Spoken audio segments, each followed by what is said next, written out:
NAFTA is over, the time of lard is now. Damn. Damn, dude. Okay, I'm gonna leave you on the World Cup screen for a second. While people gather, I need to grab a snack or I'm going to die. BRB.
All right, I'm back.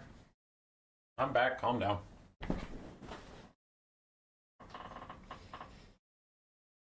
How much team is USA 2? Yeah, we won.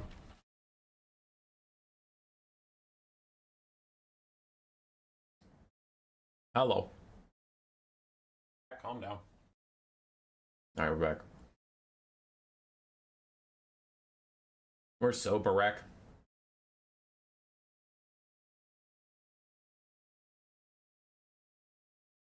Okay. Cool. Final stream of the day. I've been streaming for 4 hours at this point. Let's go. Let's do this. USA 3 versus Canada. The final matchup to see who will get to the quarterfinals against France. Here is the matchup for the day. All right. The final time explaining this for this today, because people in the VODs might not know what's going on. We have a World Cup. We had a bunch of teams sign up.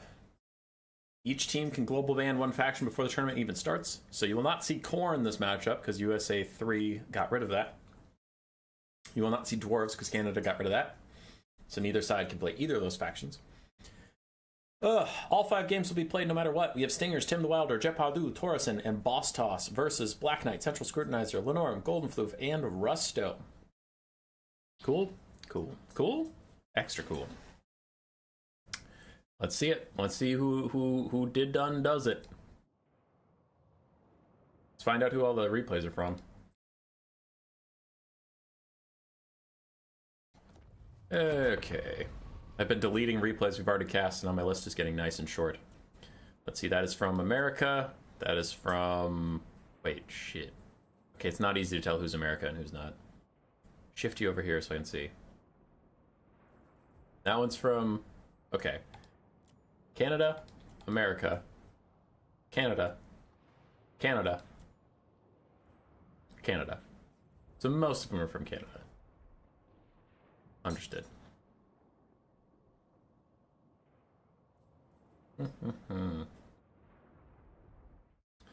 So do we just do... Sorry, what's the first matchup? Stingers vs Black Knight? Okay, so I will have to switch it. Stingers vs Black Knight is our first matchup, means I have to put Canada on the correct side. There's Canada over here. At 0.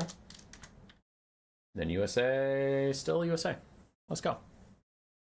Black Knight for Stinger's first game of the day, and this is actually our first High Elves of the entire day, though it wouldn't be a Black Knight game if he wasn't playing High Elves. It's his favorite faction. He's got a plan.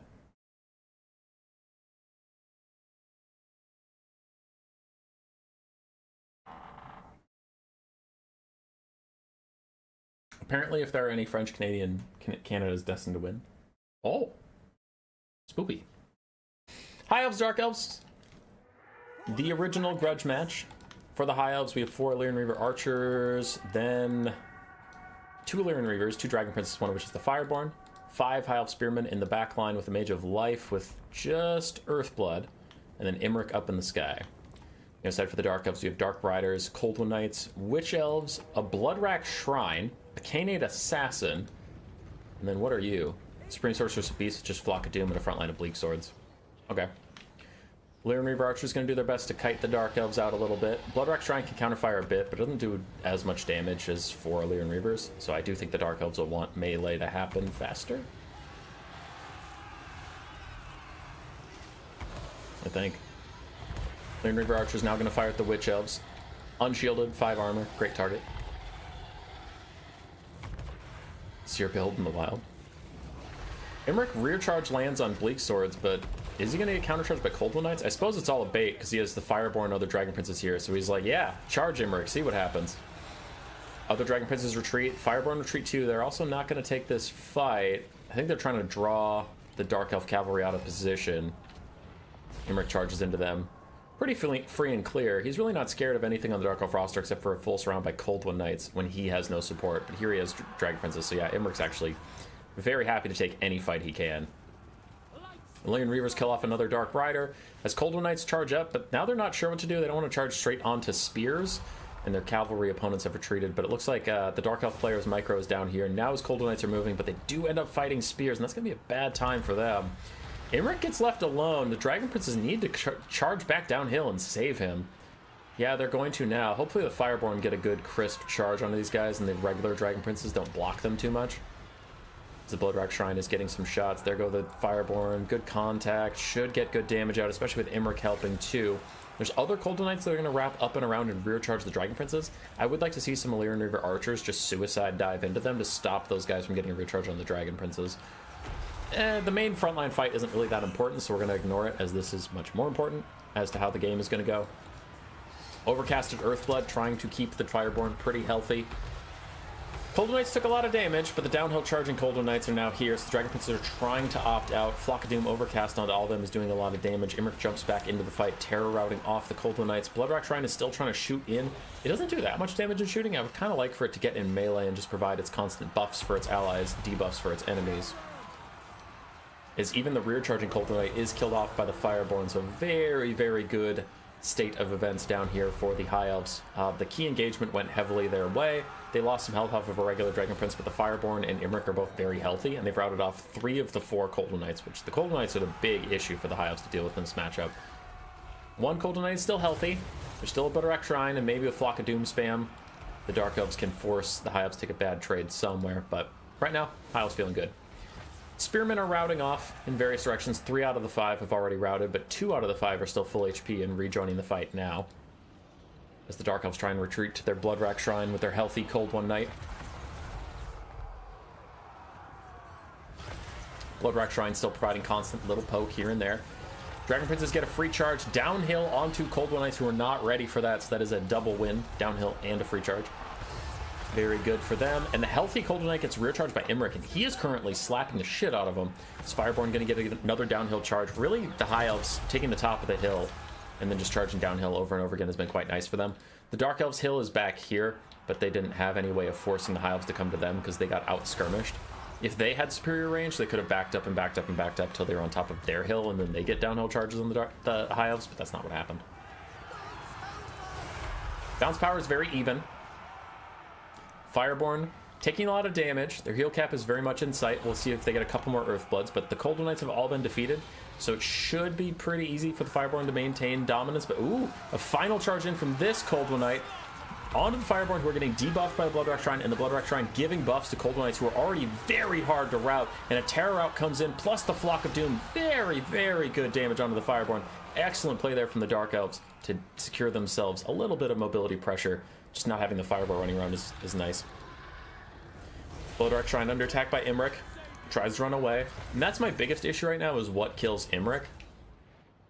Bounce Power is favoring the Dark Elves because they have 3 single entities with a lot of HP. They have some decent infantry here and there, but Imric might honestly be able to solo what's left.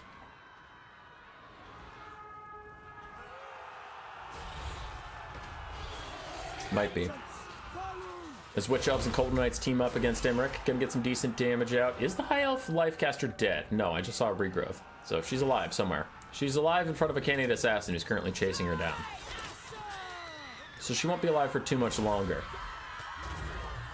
Ninja roll! That was a cute ninja roll. Didn't do that much. Imric and some Illyrian Reavers trying to finish off these Witch Elves and Cold Knights, just cleaning them up. Fireborn have relined up for something. And this is nice. The Mage of Life will be saved by Illyrian Reavers just knocking the Canid Assassin around. They're not going to do that much damage to the Canid Assassin, but they'll knock him around. As we get not another Earthblood. There it is. Another Earthblood out from the little mage while she can, trying to heal up the Fireborn, trying to heal up Imric. Bounce Power is creeping towards the High Elf side for once. The Fireborn now going to take a charge against Witch Elves and the Bloodrock Shrine. I imagine Imric is close behind. Yes, he is. Another Flock of Doom out from the Dark Elves onto the hapless Fireborn. The Life Mage was trying to get away. Looks like the Dark Elf Sorceress is not going to let that happen. But still, I wonder what to do about Imric. He's currently killing the Bloodrock Shrine. Then you'll have, what, a foot Canid Assassin with 3,000 max HP versus Imric? Imric will kill him in like 5 shots. Lifecaster is routing. Really doubt the Supreme Sorceress and Beast lets her get away. And I would say Imric's going to have the dragon problem, which is a well-known problem, where you get into the late game versus infantry, and dragons don't clear infantry very fast. But he has to kill 2 half-health Bleak Swords and an almost dead Witch Elf. Okay, he could kill that. I don't have a lot of faith in dragons to kill infantry, but he can kill that few of infantry. Illyrian Reaver's going to rear charge the Cold Knights, would rout them if they weren't already terror routing. Imric actually just chomps them to death. The Bloodrock Shrine is still challenging him. And I've been pretty confident Imric can just carry the rest of this game, but he's taking a lot more damage than I would suspect. Fireborn going for a final charge. I think this would be their 3rd and final route, so I think they're about to shatter. I believe. Yep, they shatter away, but Imric's getting good shots on the Canid Assassin, though I do like the Canid Assassin teaming up with the Blood Shrine. It is their best chance to take Imric down, is just grouping up all their single entities. I would honestly even like to see the Sorceress of Beasts in here, but I think she's just worried about taking too much damage and routing off and then causing the Dark Elves to lose leadership as the Bloodrock Shrine continues to hang in there. Canid Assassin following Imric around, occasionally firing his crossbow, occasionally stabbing, doing both of those as I said them. Thanks for the team up there, Canid Assassin.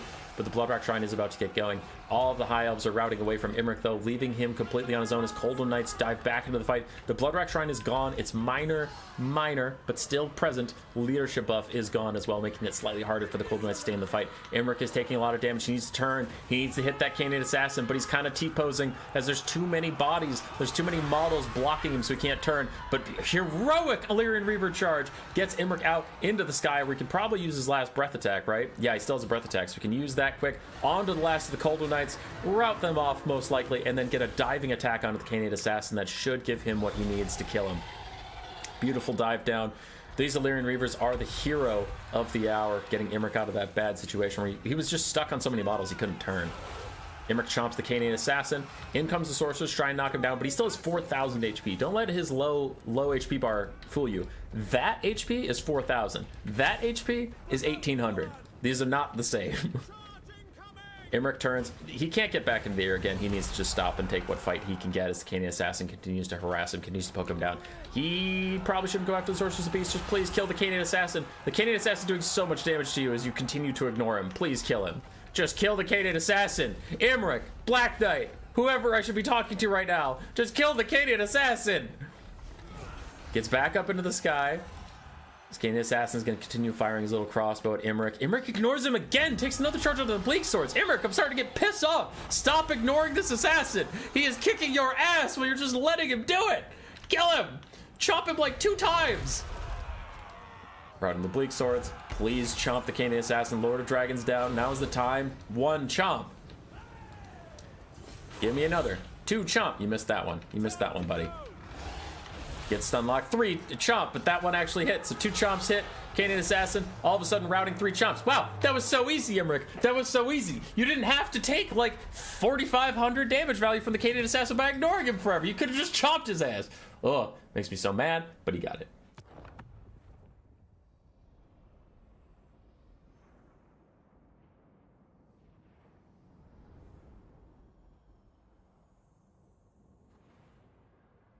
Cleansing Ruin goes Burr. Cleansing Ruin is not involved in this situation.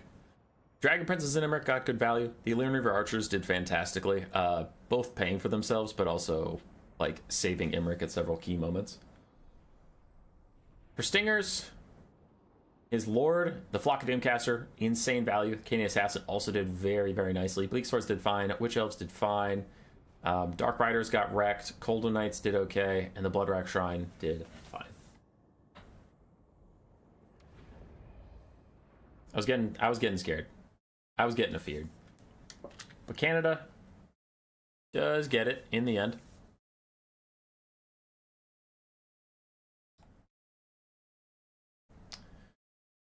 Okay.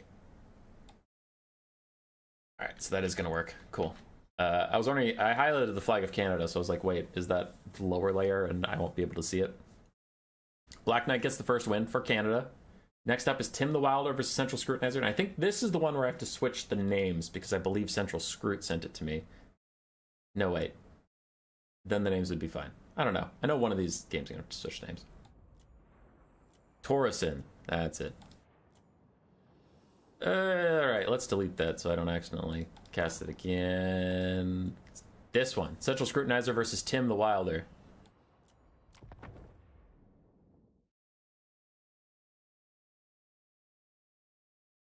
If Francis Britannia is Quebec Bordelot Aaron? Yes. Yes, I like that.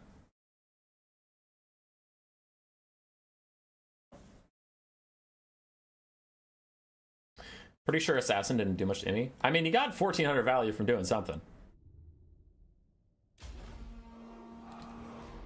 Empire versus Beastmen on Pillar of Bone. Tim the Wilder goes for a mass Vanguard setup. Ungor Spearman herds, Corn Gores, then Gore herds, some Ungor Raiders, Centigores, and a bunch of Ungor Raiders. 2 Minotaurs in the main area, Malagor also with Flock of Doom. Aside for the Empire, who are desperately reforming lines, we have triple War Wagon Kite, Halberdiers and Swordsmen, a couple Empire Knights here and there. Then we have Boris Toddbringer and an Amethyst Wizard with just Spirit Leech. Boris is pretty common against Beastmen. He has Terror, but then he also has Self-Heal and 2 different leadership debuffs that he can apply to the Beastmen, so he's pretty good at routing them off. Empire Knights charging against the Beastmen. I think the Empire maybe wants to try and cheese a couple Beastmen off the map because they deployed so close to the white line by flanking you that if you get Boris over here and you land on some of these engagements, you could actually terror out them off the map pretty quickly. Boris is actually busy distracting archers, which he gets a good route on them, that's for sure, but we are losing Empire Knights, we're losing Spearmen, so I'm worried. War Wagons plus Spirit Leech trying to take down the Minotaurs. Get rid of the speed.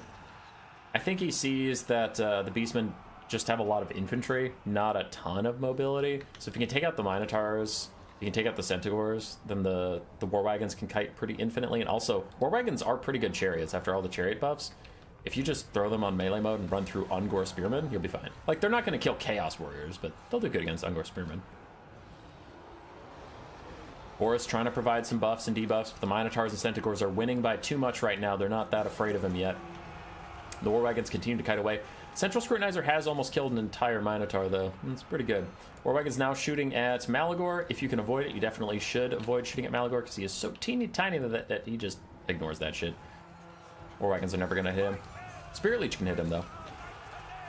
Empire Knights falling back away from the Minotaur Tide, and the War Wagons get to safety in the enemy territory, where the enemy should have been spawning, but because of the Vanguard, that is now the backline of the Empire. Boris providing more terror constantly, just being annoying for the Beastmen. And I know he's just getting terror routes right now, but if you can turn these into real routes, you could eventually just attrition the Beastmen by routing all of them 3 times and causing them to shatter. Zypher, you missed the Switzerland stream. It's true, but it is a VOD, so you can go back and watch it at any time. The War Wagons are kind of losing the plot a bit. I think they're still shooting these Minos, but I haven't noticed them dealing damage for a while. Hopefully they figured that out, but Boris is busy routing off stuff while state troops peel back. Beastmen are ahead. They're chasing off a bunch of state troops. They've done a lot of damage to Empire Knights, but the War Wagons, Boris, and the Amethyst Wizard are all still safe. Maybe they can carry, as Boris is now going to try and get a rear charge onto the Minotaurs. That should rout them off, and then he and the Empire Knights can chase them while the War Wagons focus on something else. Elsewhere, the Amethyst Wizard continues to Spirit Leech Malagor. I think that is correct. Just Spirit Leech him over and over again until he dies, and then the Beastman's leadership is going to be even worse, and then Boris can honestly maybe carry this whole game for you. I think it's very lore-fitting that Boris Todbringer is actually the Meta Lord versus Beastman for the Empire. It's kind of hilarious. War Wagons need to be more careful with their ammo. Shooting at already routing Minotaurs is not ideal. Also, we need to get Empire Knights chasing those Minotaurs off, so a couple lapses in micro here for the Empire player. Another good Spirit Leech on the Malagor again, just being annoying. Boris is going to dive in, quickly route off all these things. Look at all those guys, but why are these Empire Knights AFK? No, please, you had to chase off the Minos with them. Damn you, Boris. Damn you. Terror routing Ungor Raiders at full HP. Classic Boris things. Also, a lot of the Empire state troops coming back. Minos eventually get shattered. Korngor is going to route off as well, but the War Wagons aren't made of ammo here. Getting a little concerned about how much ammo they're using on random things. Okay. So Boris is busy routing things. War Wagons are shooting at Ungor Spearman herds because that's what happens to be near them, but probably need to turn fire at will off and just go into melee. Those guys, route them off for overextending versus you. Korngor is getting a good surround onto Boris while he's also being shot by arrows. This is actually a terrible time for the General of the Empire here. It's going to take a lot of free damage. Centaurs are even coming in to try and keep him on the ground. Amethyst Wizard still following Malagor around, just stalking that guy. Boris successfully routes off Centaurs, getting himself to safety. Centaurs do not turn into a natural route, though. They do rally. Empire Knights are here to help chase off some things. Malagor continues to get Spirit Leeched. Beastmen have reformed lines kind of around their archers. And they're now getting really good shots on unshielded spearmen. Wow, that was a lot of damage. I mean, it's good. Get the value you can while you can. While these War Wagons are busy chasing down archers, and the only targets presented to them are pretty bad to shoot at. But I think with all the stuff getting separated off, literally just throw them in melee, like melee mode, and charge the Korngors, and then with Boris's rear charge, you route off all these guys. The Korngors are going to pop their Unbreakable at half HP, but you could honestly probably route them before half HP. Debuffs are strong for Boris. So we'll see. I also don't think Screwed has been playing too much, so I don't know if he knows that War Wagons are good chariots now. I think he still treats them as, like, literally just ranged units. Minotaurs coming in close. The War Wagons need to be firing at those. Meanwhile, elsewhere, state troops are just taking fight with random Ungor Raiders. Malagor in the background is still getting Spirit Leeched slowly. The War Wagon kite continues.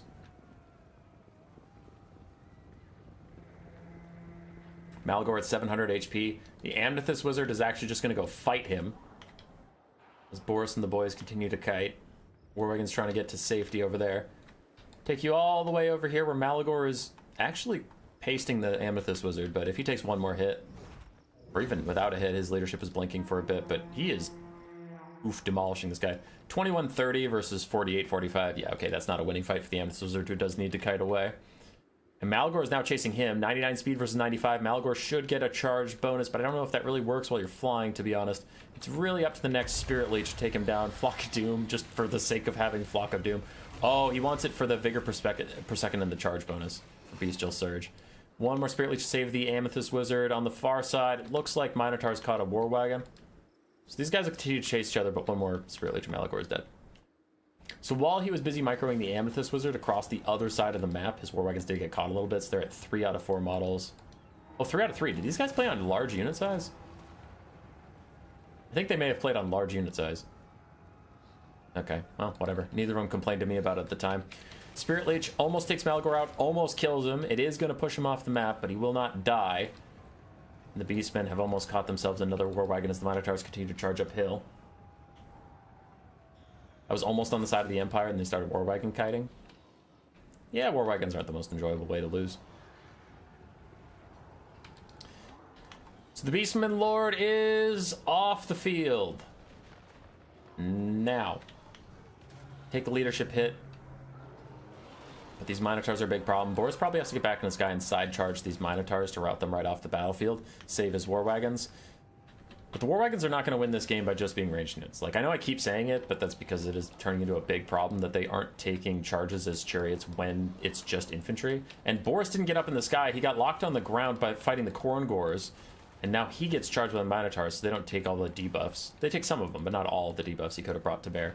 He needs to get a rear charge out. And if he does that, that's all the mass of the Beastmen. The Beastmen are down to just infantry, and you can cycle charge them at will.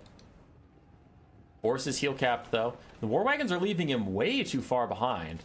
They're not providing the extra overwatch fire. And again, like, this is right here. You need to throw all these guys in melee and just, like, zerp right through all these infantry. That would be beautiful with Boris coming in on the other side. Yeah, the Minotaurs have routed. Zerp them. Zerp them. With Boris coming to the side, you'd route so many things off the edge of the map. Zerp them. Zerp them, please.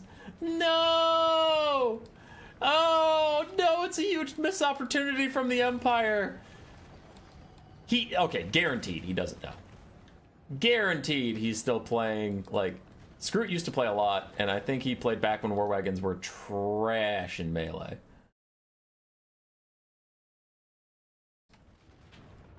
Because there's no way you miss that opportunity if you know. If you know, then you know. Boris charges in. He's going to route the Minotaurs again. Also routes the Ungor Raiders. Also routes another Ungor Raider, most likely, with a rear wraparound from the Empire Knights. Is Zerpin a technical term? Yes. The old Zerp and Flurp.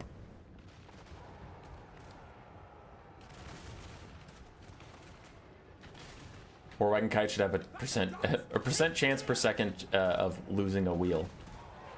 So Boris dives back in. Archers are going to try and line up and fire at him, but he is behind a tree right now. Looks like the arrows are going through the tree anyway, though, because they're close enough. But still, he's terror routing shit at full HP. The war wagons could not abandon him.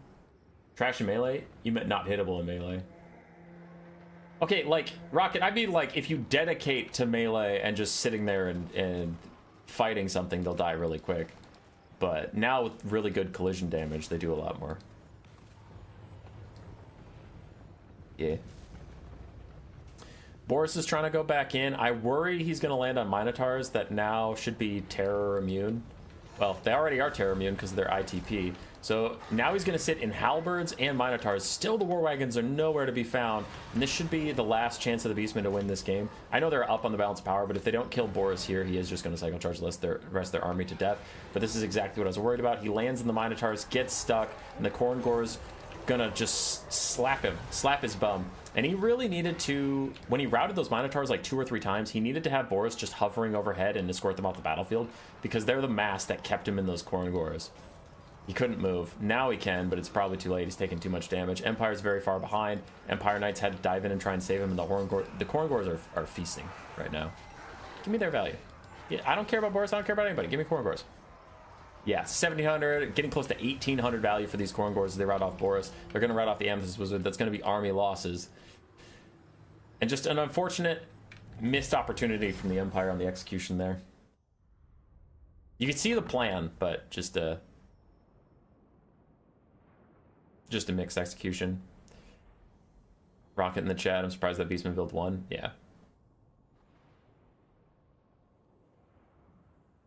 The war wagons didn't even pay for themselves after their nerfs. I know everybody's like war wagon kite toxic and stuff. They didn't even pay for themselves. It was just, they are now more hybrid. Once they run out of ammo, they do have to get into melee, and they just weren't using that part of their kit, unfortunately. Korngors doing the work of the Blood Throne. All of them paid for themselves. So it's pretty GG there.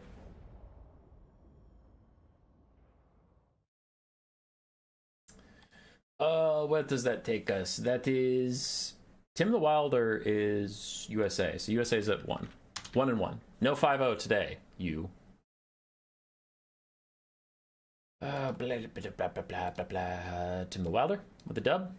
Next we have Japaldu versus Lenorm.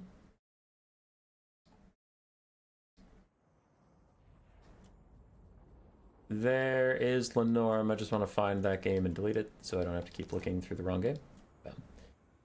Here it is. Now this is Canada versus US still. Yes, Torreson is the game where I have to flip. So this is still correct. Canada's on the left side with Gala. USA on the right side with Japalu.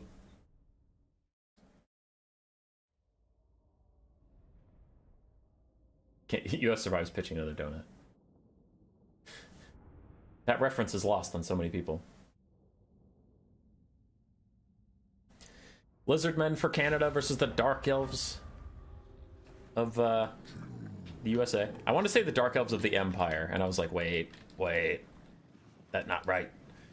Red Crested Skink front line, Skink Skirmishers, 1 Skink cohort. One of the Red Crested Skinks is the ROR. 4 Coldland Spear Riders, a Quaddle for Disruption, and a Life Slan with Regrowth and Earthblood. Cool. On the other side for the Dark Elves, we do have Malekith. And there's, oh yeah, there's an Ancient Salamander in here too.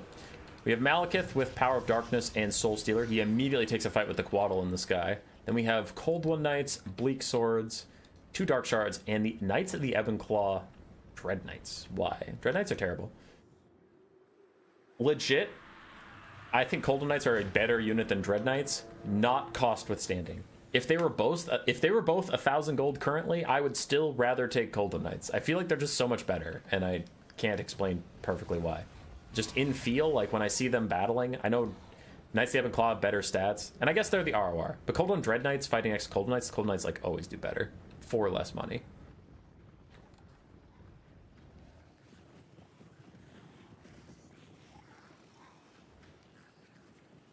I mean, Mazda Mundi. Why is Anticity Mazda Mundi? I'm scared. Ancient Salamander misses a key shot onto the Dark Shards. Dark Shard's going to get in range and fire. This is Conquest. It looks like Lizardmen are trying to take the point, but they're not actually close enough to take the point yet. They're not in the teeny tiny little box. And now they don't want to get shot by, or for free by Dark Shards, so they're going to charge.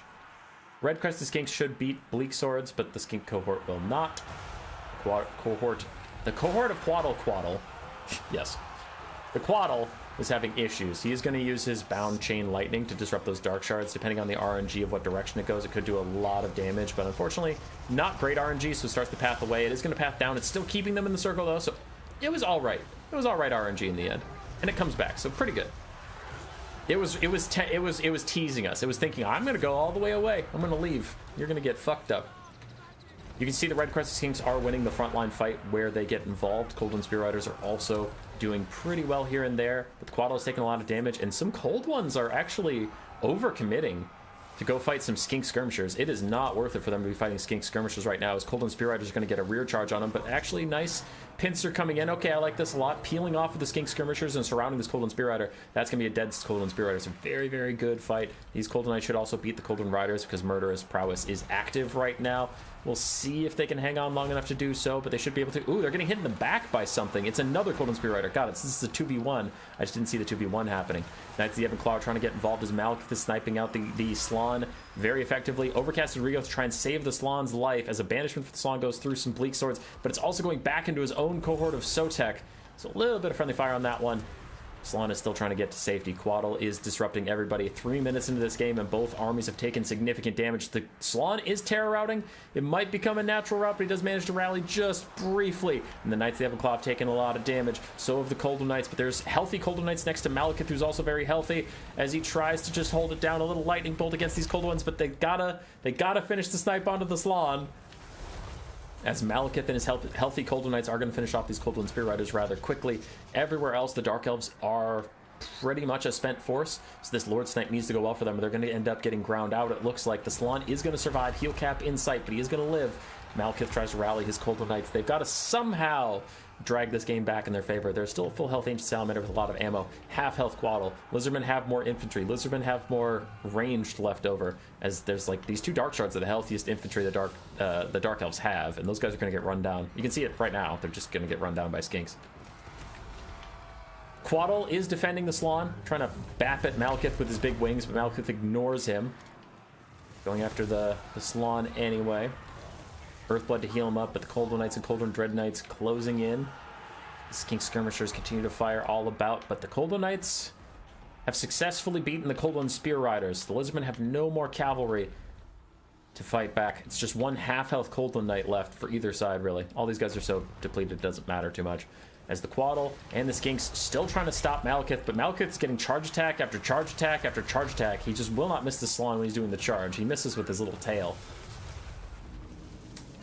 But his Chompers are a chompin'. Dark Shards getting routed off, so the last healthy infantry of the Dark Elves are gone. Ancient Salamanders, a lot of balance of power, but not a lot of damage right now. All of his good targets are gone. I guess he can shoot at a Coldland Knight and hope for the best, but he doesn't really do that much damage to Malekith. As the Quaddle took a regrowth and got full HP. Soul Stealer from Malekith to take out both the Skink Skirmishers. It's not going to do that much damage to them. I instinctively thought of it as a Flock of Doom, but it'll do okay. Salamander's trying to shoot the Coldland Knights. Skink Skirmishers need to shoot it as much as they can as well. The Quaddle's trying to duel Malekith, but its stats are inferior by far. 3250 versus 4550? Whoa. Why do you have 50 melee defense? Why is it green? What's buffing your melee defense up right now? Unit rank. Oh, he's gotten some chevrons. Okay. That's fine. Malekith also has worse stats than I would have expected, but I suppose he is tired. He's sleepy. Dark Shards firing back at the Skink cohorts. Ancient Salamander has gotten to safety, is going to keep firing away as a nice banishment from the Salon, trying to poke down these Coldland Knights. Does the Salon have a Blood Statue of Spite left? No. No. So he just has Regrowth and Earthblood. He has no more damage spells out where he can get guaranteed damage onto the Cold Ones. Malekith should be safe and sound fighting this Quaddle. He should win the fight, and then he can even Soul Stealer to heal back up. So actually, I know the balance of power says the exact opposite, but I would way rather be the Dark Elves right now than the Lizardmen, personally. The Quaddle is still trying to fight back, but Malekith might get himself into an Imrik situation where he can literally kill everything else left on the map, and he has self-healing. The Salon has plenty of healing, but it itself is heal capped, so that a lot of that regrowth is ticking away into nothing. He's already heal capped. Ancient Salamander peels for him briefly. The Quaddle's trying to get to safety, waddling away from Malekith. And the Lizardmen have the point. I don't think the point is going to be what decides this game, as Knights of the Ebb and Claw, with their last 4 models, are going to rear charge these Skink cohorts.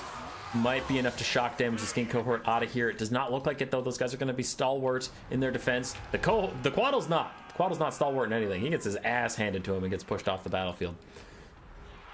Now Red Crested Skinks get run straight through by Coldland Knights. I think they're going to kill this Ancient Salamander very fast, and then you'll see that bounce of power swing heavily back into where I think it should be. I think it should be in the Dark Elves' favor. I would much, much, much, much rather be the Dark Elves here. Ancient Salamander's trying to fight back. But Malekith, the Dread Lord of the Dark Elves, takes to the sky over the body of the Quaddle. Bounce power is like 50-50. The bounce power is like, wait, what? Maybe something's not quite right here.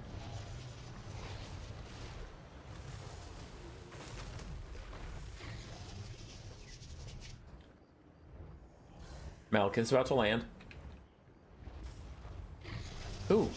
Nice little breath attack onto this lawn just because he can. Coldland Knight's charging in as well. Bleak Swords just layering everybody on top of each other. Might as well. As Malekith turns slowly. And the Salon is not ITP, so he's going to Terror out again. His Terror immunity has definitely worn off since he Terror outed way earlier. So he'll get Terror outing. There he goes. Leaves the Salamander on his own. The balance of power is like, wait a second, Dark Elves might be winning. And I say, yep, called it like 35 minutes ago. Where were you, Balance Power? Another nice Soul Stealer might just cause army losses, as Malekith is going to kill the Salon, healing himself up in the process, and more stuff is going to rout because of the Salon. So yep, Soul Stealer ends it. GG. Very good comeback here from Jephadu, beating Gala. Good value on all the Skink units. Coldland Spear Riders also did fine. Quaddle did well. Ancient Salamander just underwhelms me. I generally don't believe in that unit much, but especially here, it just had cavalry to shoot at, and that was not great for it. Coldland Knights and Coldland Dread Knights did, well, Coldland Dread Knight did okay. The Coldland Knights did fantastically well. Dark Shards did okay. Bleak Swords got largely wrecked. Malekith did very, very, very well. 4,400 for Malekith that game. So that was Jephadu with the win. I believe he is USA. So USA's up 2. We're going to get 3 out of our 4 USA teams in the quarterfinals, unless Canada can win the next 2 games in a row. Which, what are those games? Torreson versus Golden Floof, and Boss Toss versus Rusto. All right, Torreson and Boss Toss. One of you's got to get a win. Golden Flip and Rusto are both going to have to rally if Canada's going to make it. And the next game is where I have to flip it, because USA sent me that one. So far, Canada's been on the left. This is Torsen versus Golden Floof. While the game loads, I gotta flip them. So it's Canada 1, Canada 12. And on the other side, we'll have USA 2.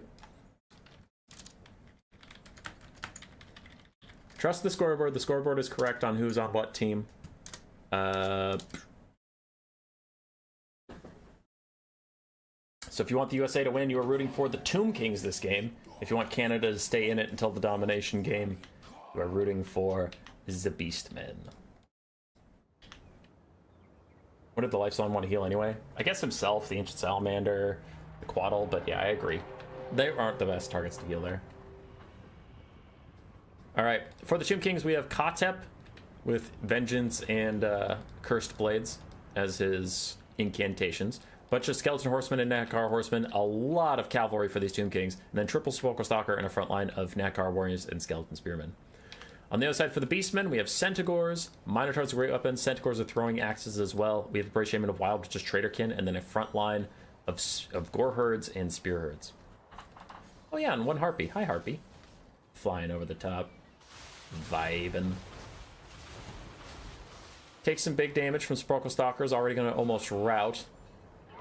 Kotep's just rolling around, but the Centaurs might want to take a fight with Skeleton Horsemen. I suppose they don't want to because there's so many Skeleton Horsemen and Nakar Horsemen. They're just worried about getting overwhelmed.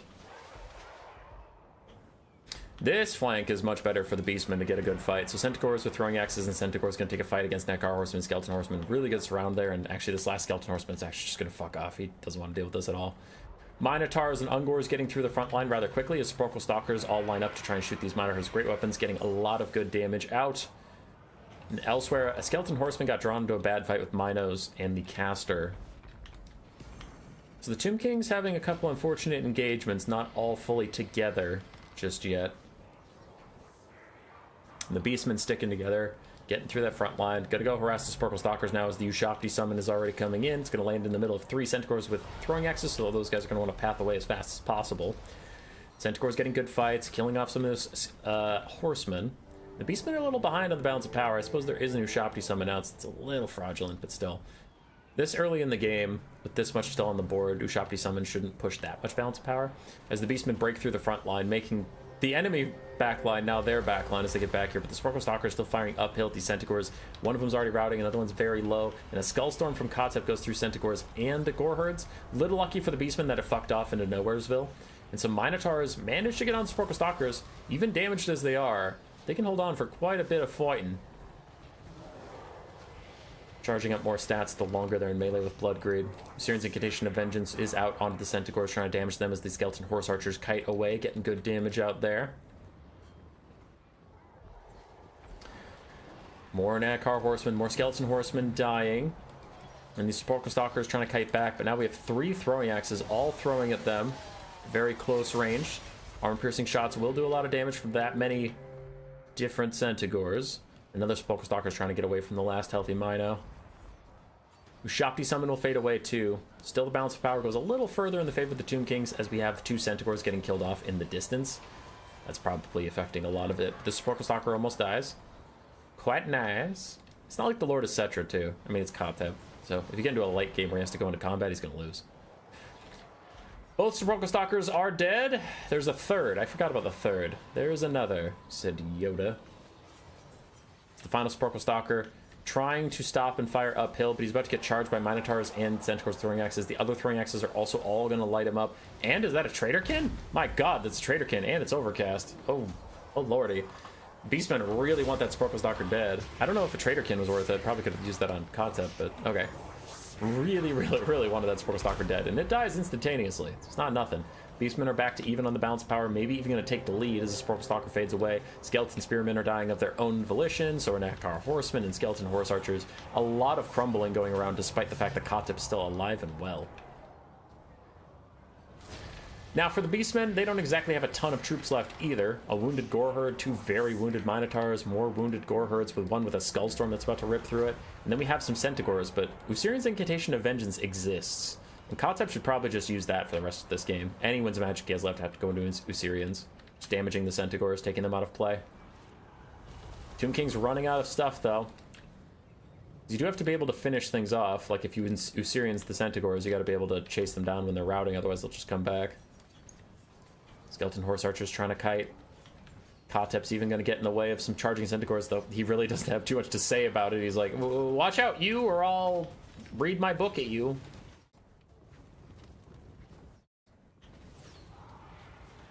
I'm being pinged. Why?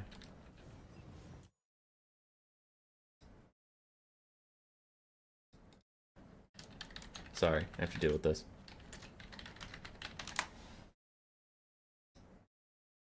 Someone had a direct question for me.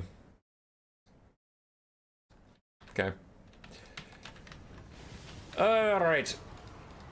Skeleton Horseman charging to Gore Herde's gonna maybe rout them, but I think that was a little over-eager. Oh, he's trying to save Kotep, I guess, but this does mean Centaurs get a big counter charge on him, taking tons of damage. What was previously a full HP Skeleton Horse Archer is gonna die, and oh no! Usirian's cast onto the Great British Wilds. That does no damage to single entities at all. That needed to be cast on this healthy Centaur throwing axes if the Tomb Kings were to have any chance. So a couple blunders in the very, very late game going to cost the Tomb Kings too much. They maybe would have lost anyway. I don't know if 3 Skeleton Horse Archers could kill the rest of this stuff, but I think that just seals the deal.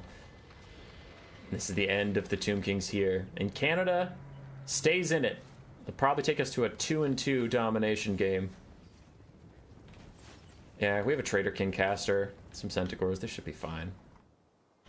We'll even have some rallying units on the far side.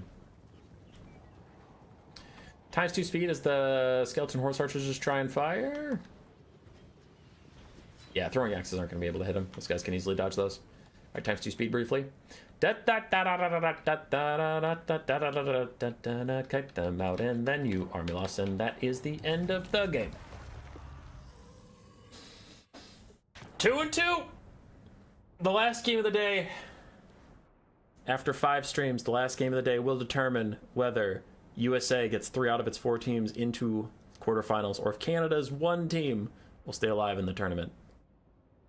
Skeleton Horse Archers did fine. Spork Stars did okay. For the Beastmen, Gore Herds, I guess they did their job. Decent value. Killed a lot of skellies. Got through the front line. Centaurs were the real winners of the day. In the late game, they mattered the most. Minotaurs also got decent value. The ones that got on the Spork Stalkers, so GG's. GG's. That is Canada 5. We'll get there in a second. It's domination time. I'm alarmed and afraid, but sure.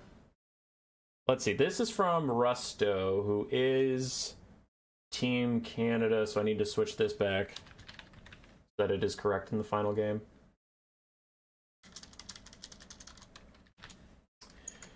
I think Canada was trying to send me all 5, but I think Golden Flu forgot to save his. So, yeah. Read that how you will. Final game, Boss Toss versus Rusto. And this is our final domination game on the Arachnarok layer.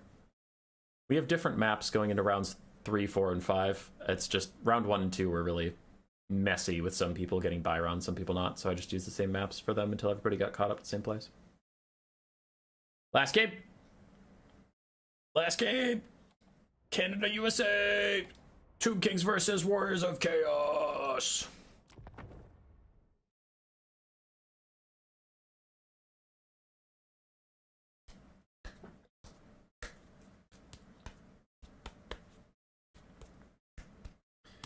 If you're not subscribed, you should probably do that.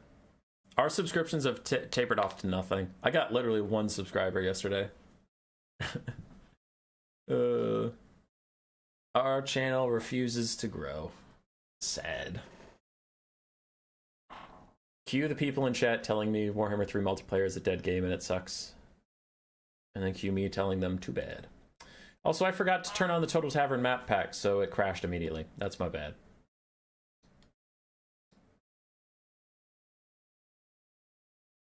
That's just my bad. Canada is not for sale. Let's go Team Canada. Apparently, Big Red Marching On is a big fan of Canada.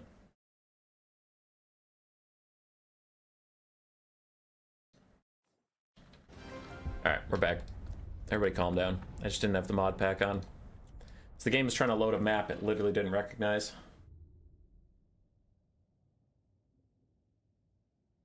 The art of pissing on a donut is long gone and it sucks. Jesus. You're not gonna let that go. Here's the thing: is zero fool? I thought that was a great analogy for the situation that was happening, and now it's just getting memed on over and over again. Thanks for help putting out the fire, though, CA. E. Oh, you mean with the Canadians helping out with the California stuff? Gotcha. Well, I'm from Canada. Good, good. I'm glad. I'm glad. That's awesome. Good for you, Mr. Canada man. Good, good, good, good. Alrighty, for the final game of the day and the determining game for this set, we have Rusto versus Boss Toss. For the Canadians, relying on the Tomb Kings, we have double Kitty Cat, Necro Sphinx, and the ROR Necro Sphinx, and Cetra the Imperishable with Usurians, Protection, and Curse Blades for his 3 spells. On the other side, not the other side, on the back line, Nekar Warriors, Skeleton Warriors, so a lot of infantry. It seems like the Tomb Kings like to start out with a lot of infantry and domination because their 28 speed is so fucking limiting that they like to get a good first push and then summon a bunch of those 400 and 650 gold horsemen rather than summon more skeletons that have to waddle to the front line. Obviously, you'll need to summon more infantry eventually, but, you know, you want a good start. For the Warriors of Chaos, it's a very expensive start. Archaon is super spendy, both Burning Head and Spirit Leech is very good. Rotting Riders are also very good. Aspiring Champions are good, but they're very expensive. And then some Marauders as well. But they'll be summoning in cheap Hellstriders to offer a bit of mobility support. And it's going to be a triple cap for Chaos in the early game, again, because they have just much higher speed. Their Marauders have 35 speed to the Skeletons 28, so that's pretty rough. Warriors of Chaos with a triple cap, getting some nice early points. And I suspect we'll see a Burning Head. There we go. Angled down to kill the Nekar Warriors and go into the Skeleton Spearmen who are trying to dodge forward. Does the head curve with them? It does a little bit, but it goes back to its original path. Archaon does not want to just jump in onto double Sphinxes just yet. I bet he's waiting for the Rotting Riders to be in a position to help him out. And Usurians onto the Hellstriders, not the Rotting Riders, is probably a whoopsie. I think they were so close together that it was hard to get the right target. Archaon is in, has not popped Slayer of Kings yet. The Rotting Riders are running away from the Sphinx Usef. Tomb Kings aren't even contesting point 1. It looks like they know they're too slow to defend 3 points. They're making a concerted push for 2 points at points 2 and 3, and they're just going to let 1 go. I appreciate that. That's pretty smart. Chosen of the Gods were summoned before. They're currently deleting a Hellstrider, but they do need to change fire onto something more healthy. It looks like they're going to shoot at this Hellstrider now. Another good choice, but also the Rotting Riders would be fine. Rotting Riders would be appreciated as Boss Toss runs around. Archaon has not been able to commit to a fight yet. He had 1 huge Burning Head, but he hasn't been able to duel anything, and that's pretty rough. He's very expensive. He has to get into the fight to really make it much of a difference. What team were you on? I'm still on USA 2. We're still alive. We're in the quarterfinals. That it. Hellstriders trying to dive past everyone onto the Chosen of the Gods, but Skeleton Spearman and Tombguard Halberd is going to peel them very effectively, so that is going to be a dead Hellstrider. And Rusto is up about 1,000 damage value. It's almost double, but look at this big Burning Head! Oh, Burning Head! Straight through 1,000,000 skeletons. That's a lot of value. Pretty good. 400 value Burning Head. You'll love to see it. Archaon is stuck with the Sphinx Usef. He doesn't want to fight it. He wants to retreat. But I worry about the Warriors of Chaos. They're still holding the central point. Aspiring Champions are hard for the Tomb Kings to clear out, but the Rotting Riders are taking a lot of damage. And it feels like the Warriors of Chaos are just having issues getting everybody involved at the same time. I feel like it's always like 1 unit trying to do something alone, and then it gets killed off, and then 1 unit trying to do something alone, and then gets killed off. Like, Hellstriders have to be sacrificed for Archaon here. Archaon wasn't charging with stuff. The Rotting Riders are in here versus Cetra and a bunch of Halberds. Meanwhile, we have some infantry in the backfield doing not a whole lot. Armored Chaos Troll summon, trying to come in, get into the fight, but Rusto is still up 2,000 gold value. He's almost double his opponent's gold value at the moment.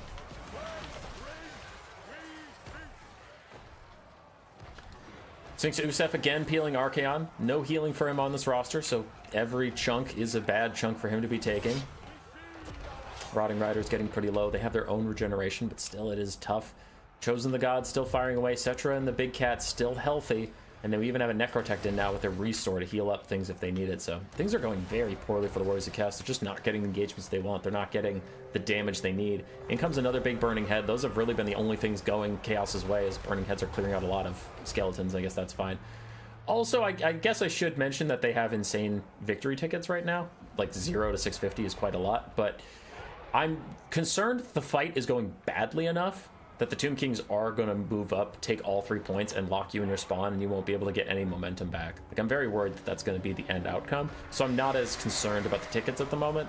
If the Warriors of Chaos can turn this around, if they can stop the bleeding, then I'll talk about the tickets. But for now, it's looking like if this game keeps going the way it goes, the Tomb Kings are just going to landslide the Warriors of Chaos.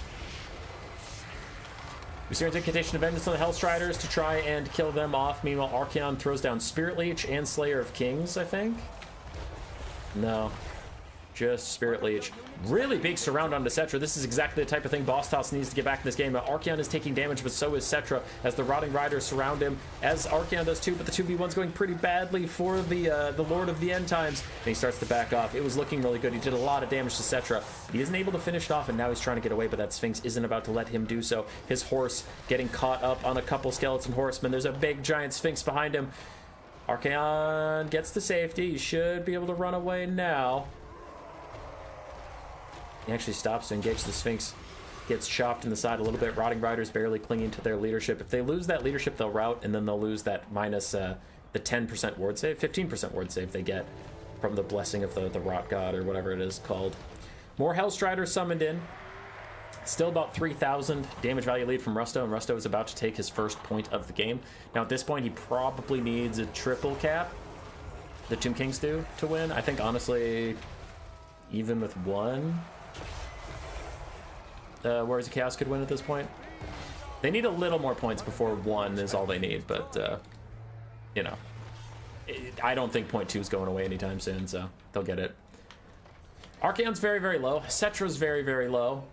And Boss Toss is making ground on the damage value. It was 3,500, now it's 2,700, so he is catching up a little bit. Hellstriders charging out. If they can catch these Skeleton Horse Archers, that'd be a big win for the Warriors of Chaos. The Warriors of Chaos still hold that low ground because those aspiring champions don't have a lot of capture weight, but they have a lot of muscle. They're just taking very little damage as they grind through skeletons and make them work for it. Tomb King's about to get the double cap, but the Warriors of Chaos past the point where they only need to hold on to 1 point. There's another Spirit Leech onto Cetra, trying to kill him off, get the Tomb Kings to crumble even faster. Crumbling also doesn't count for Boss Toss. That's another thing. Is any Tomb King's crumbling damage just goes into the void, and he doesn't get that credit for the units that have died. And Archaon is really going after Cetra, but the Necrosphinx is right there, and Archaon doesn't have any support. I guess he has Hellstriders around his feet. It is very dark here. It's hard to see what's happening, but Archaon gets a good little shot onto Cetra and runs away. That was beautiful. Stayed away from the Necrosphinx. He might lose his Hellstriders for the effort, but the Hellstriders are still harassing Cetra in the Chosen of the Gods, so I guess it's a worthy little thing. Archaon charges in a Necrotect with Aspiring Champion surrounding him. They should be able to kill off that support lord. Should. But now the Tomb Kings are in triple cap territory. So it doesn't matter if the Warriors of Chaos are fighting back a little bit. They have to fight back a lot if they end up needing to retake the battlefield. Because it's a lot easier to hold your position on something than it is to gain ground against stuff.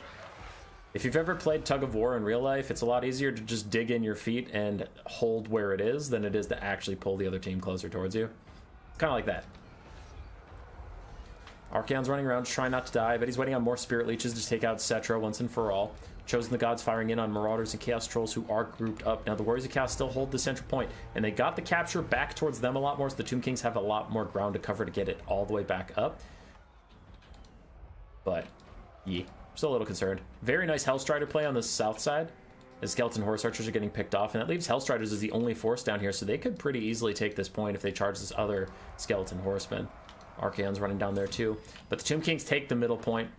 Unfortunate for the Warriors of Chaos, they only need 1 point to win, but they would have liked to have 2 for a little bit longer and keep ticking up those points because they are so close to winning on just victory tickets. They've really stabilized the damage value at about a 2,000 difference. Once again, at 1 point it was 3,500. So this is a significant improvement from Boss Toss, and he even gets above 2,000 there as he takes out a Skeleton Horse Archer with his Hellstriders. Now the Tomb Kings seem to just be summoning melee units because they have battlefield control and they need to keep it. They know they can't let the Warriors of Chaos get points back, otherwise they'll win on tickets. So it's just melee Ushapti, It's just melee infantry getting spawned now for the Tomb Kings as they try and take the points and hold them. But the Warriors of Chaos take point 1, and they're ticking up again. Now, ticking at 1 per second, it's still going to take a long time to get 300 tickets off of 1 point. That's 5 minutes worth of time. But it's something. And elsewhere, maybe the Warriors of Chaos can spawn something spooky. Another Spirit Leech onto Cetra. Archaon gets to safety for now. 6 Usef is at half HP, and more Marauder Horsemen with throwing axes are summoned on the low ground. Rotting Riders get a quick fight with the Skeleton Horse Archers. Hellstriders charge up into the Ushabti. And it looks like the Warriors of Chaos are going all in on keeping point 1. They get to 250 points left, which at 1 tick per second is 250 seconds. So if they can hold point 1 for 240 seconds, they win this game. The Tomb Kings need to take it back, but the Tomb Kings also need to make sure they hold every single point at the same time. You can't just take all your units and right-click on point 1, because then a sneaky Hellstrider or a sneaky Marauder challenging point 3 or 2, you could lose the game off that. Cetra charges some Aspiring Champions. It doesn't go well for him. And he is going to crumble. Another Spirit Leech seals his fates. The Tomb King's about to lose their Lord and Caster. That will make it easier for their other units to crumble. But they're undead. They're not demons, so crumbling doesn't instantly kill them or anything. And also they have pretty decent leadership. Unfortunately for the Warriors of Chaos, they are about to lose point 1. Big commitment from the Tomb Kings. Got some infantry here, but also got 3 cavalry to go take this point. The Chaos just has like nothing on the field. They don't have a lot of tickets. They have like 2 Marauders running around over here, some Marauder Horsemen that just got caught out in the middle and pushed off. But it looks like they're going for another cheeky play down the side. Need to capture point 3. Archaon's been using a lot of Spirit Leeches. He had a lot of Burning Heads earlier, and we're 11 minutes into the game, so I really don't think he has any Winds of Magic left. It's not like there's going to be one sick Burning Head down these Skeleton Spearmen. Or anything like that. Warriors of Chaos start to take this point. The triple cap from the Tomb Kings is doing fine. Aspiring Champions still holding the middle for now. I mean, they're holding in the middle. They do not actually control the middle. And there's a lot of Tomb Kings units down at point 1 because they had to take it, but now they need to rotate. And yeah, Archaon manages to get a Burning Head out. Takes half HP off the Skeleton Spearman. At this late in the game, for how tattered everybody is, I mean, that much damage off of that is quite nice. Look at the damage value. Boss Toss brought it all the way back. So the Warriors of Chaos have caught up on damage value, but Archaon gets caught by the Sphinx Usef. Does he pop Slayer of Kings and fight back, or does he try and run for it? He's got to pick one. This Hellstrider's going to go downhill charge on the Nekar Horseman. Got to kill those guys off. The Marauders are here too. Chaos is making a big play for this point. Archaon's got to get to safety. It looks like he's just trying to keep his leadership alive. His Marauder Horseman throwing axes, get a shot onto the Sphinx Usef. He's trying to get away. 72 speed to the 58 of the Sphinx, so if he gets out of charge range, he'll be okay. Marauders walking up, still grinding through. Hellstriders doing their best. More Hellstriders summoned in the middle. Archaon's just trying to stay safe, stay alive. More Nekar Horsemen, though, and Archaon might get pinched. He's going to have a bad time. There's a lot of light cavalry of the Tomb Kings here that could lock him in place, keep him here for the Nekar, the Sphinx Usef. There they go. The Horsemen are going to stop him, block him in place so the big kitty cat can catch him, and if it gets a hit on him, that'll cause a lot of routing for the Warriors of Chaos. They really can't afford to let happen, but there's nothing they can do about Archaon getting netted up like this. There's just too many bony little horsemen. Archaon's stuck fighting a bad fight. Hellstriders in the middle, sniping out the Nekar warriors, trying to snipe out Ushabti as well. There's just more Tomb Kings on the field, though. The Warriors of Chaos are just purely outnumbered. I mean, we have 2 Marauders down here. You have some Hellstriders summoned here and there, but Archaon's about to die. And there's still a lot of Tomb Kings left. Mostly cavalry, which means they can get from point to point pretty quickly and contest wherever they need to contest, defend whatever they need to defend. Archaon pops Slayer of Kings just to make his last stand a little more glorious, but he does not stand a chance against that big Sphinx, especially on top of enemy support. He just routes. And without him, we're going to see the Aspiring Champions and Marauders HP, not HP, leadership tank. Yeah, they're HP tanks. Archaon dies, and they all just take a big fucking chunk of damage. Nice rear charges downhill from the Hellstrider should kill off that Nekar Horseman, that Tomb Guard Halberd, that Skeleton Horse Archer. But it won't be enough. There's still a lot more Skeleton Horsemen. There's the big Sphinx, and you still don't have a single point. Still a triple cap. And now Rusto is starting to reclaim a bit of that damage value lead. He's back up to 1,000 where it was tied earlier. I knew it. Unending. Canada is Tomb Kings. Canada is Tomb Kings. The scorecard is correct. Rusto clutching it for the Tomb Kings in a very, very close domination game. That was probably the closest dom game we've had this tournament. GG's, lads. Boss Toss did a good job keeping Archaon alive for as long as he did. Rotting Riders just had a tough time. I honestly don't know if the Rotting Riders are even worth it. They're too expensive. The Hellstrider resummon spam was pretty intense. They're going to get crazy high values, but they were summoned 2 or 3 times, so not as crazy as it looks.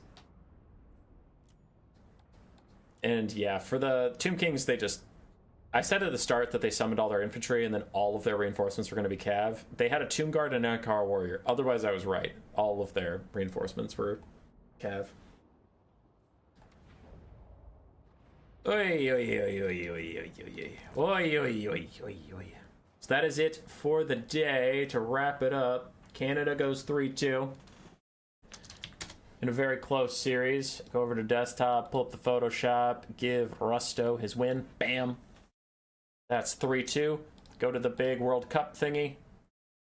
Go Canada 3, USA 2. We have our quarterfinals. USA 1, also known as Team America World Police, versus USA 2. Germany 2 versus Switzerland. Mexico versus Russia 2. And then France versus Canada. Some of those are in progress. USA versus USA finished up. We were the first ones to get to the quarterfinals, so we started our games a bit earlier than everyone else. And one of the USAs is dropping out. But I guarantee you, USA made it to semifinals. Shocker. As for tournament predictions, I predicted Russia 1 to be strong. So let's see. The people I gave the bye rounds to, because I thought they were strong. Team America won. Russia won, lost. Switzerland won. Mexico won. France won. So out of our 5 bye rounds, 4 of them made it to the quarterfinals. And each of them, yes, each of them is in a different quarterfinal. So Team America, Switzerland, Mexico, and France could all prove that I gave them a bye round for a good reason by winning and getting to semifinals. Because if we had 4 teams that I gave a bye round to in the semifinals, I was correct about where I fucking put them. And the whiners that said, you can't judge a team's strength off of opinion, are wrong. Yeah, Russia 1 got beat by Germany 2. I'll take that L. But 4 out of 5 of my predictions who would be strong teams turned out to be strong teams. Because France won with a 5-0. Mexico won with a 5-0. Team America won with a 4-1 over Scandinavia, who won their previous round with a 5-0. Switzerland won 4-1. So it wasn't even 3-2s for the people I predicted to be strong. Only Russia 1 I was incorrect about. And Crabling's build was silly. Berserk's build was incorrect in my opinion. For the Dark Elf Kite thing. Yeah. It's doing pretty good on predictions so far. Watch as my team just beats Team America World Police. We go to semifinals, and then I ruin my own prediction by beating one of the people I put above me.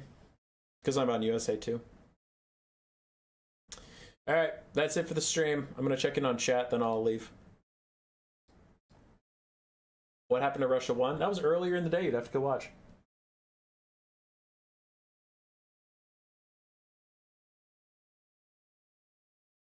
With the exception of Mexico and Russia, they all speak the same language. France speaks French. Canada speaks French. Oh, I see what you mean. Switzerland and Germany both. Yeah. Yeah. Yeah. Surprised to French and Canada working together. Well, one of you is getting knocked out anyway. So, sucks to suck. Alright, goodbye, everybody. Goodbye.